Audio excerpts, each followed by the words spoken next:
Nagawa nga po mga idol ng Team USA na matambakan at manalo kontra sa Brazil 122-87 gamit ang kanilang balancing scoring. Ang kaso bago pa magtapos ang laro, nagka-problema muna nga sila kay LeBron James matapos itong magtamo ng injury sa kanyang mata nang matamaan nito ng siko ng isa sa mga malalaro ng Brazil. Dahil dyan napilitan nga itong umalis at hindi na bumalik pa. Ayon nga sa mismong update ni Coach Steve Kerr, nagkaroon nga ito ng 4 na tahi si LeBron sa itaas ng bahagi ng kanyang mata. Ngunit sa kabila niyan, maayos rin naman nga ang kalagayan nito kaya sinisigurado nga po nila na makakapaglaro pa rin siya kontra sa Serbia. Yes mga idol, tama ang inyong narinig, kumpleto para namang lalaban ang kanilang lineup sa susunod na game. Kaya sa ngayon, liyamado pa rin naman ang USA kontra sa Serbia, lalo pat dalawang magkasunod na beses na nga nila itong natatalo at natatambakan sa nakalipas na linggo. Pero hindi rin naman dapat nila maliitin ang Serbia since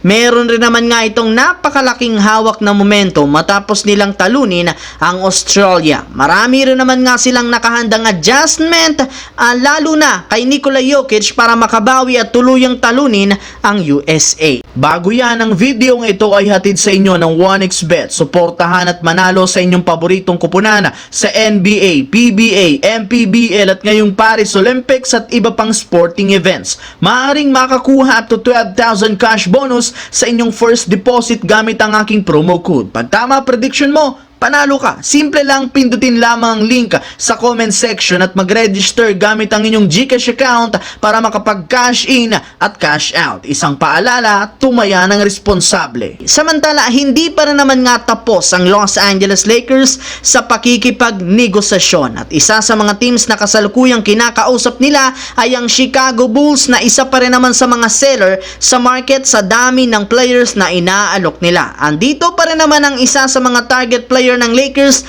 na si Nikola Vucevic na plano nga pong i-trade ng Bulls. At ngayon nga po ibinulgar ng Bleacher Report na maaari nga pong makuha ng Los Angeles Lakers si Vucevic mula sa Bulls sa isang 3-team trade sa tulong ng Brooklyn Nets. Sadyang kailangan lamang nga po nila ditong i-trade sina D'Angelo Russell, Maxwell Lewis at isang future second round pick upang masungkit si Nikola Vucevic. Ibinulgar na rin naman ng isang insider na willing nga po ang Nets na kunin si D'Angelo kaya hindi nga nakapagtataka bakit papayag ang front office na makipagtulungan sa Lakers para makagawa ng trade.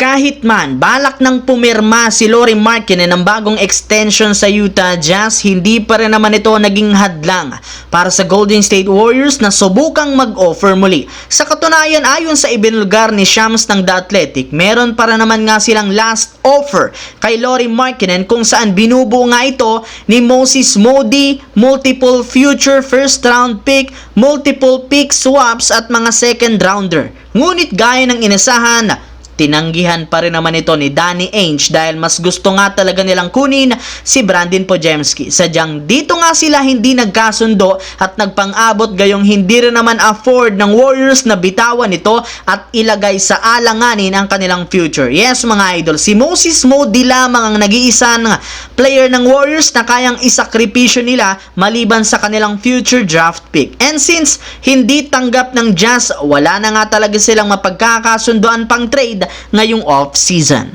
So yun lamang mga idol ang ating bagong video na ating pinag-usapan ngayon dito. Once again, this is your J-Zone TV. Huwag kalimutang mag-like, mag-subscribe, pindutin ang notification bell sa akin channel para lagi kayo maging updated sa mga videos na pinapalabas ko. Isang malaking shoutout sa lahat mga idol. Maraming salamat po.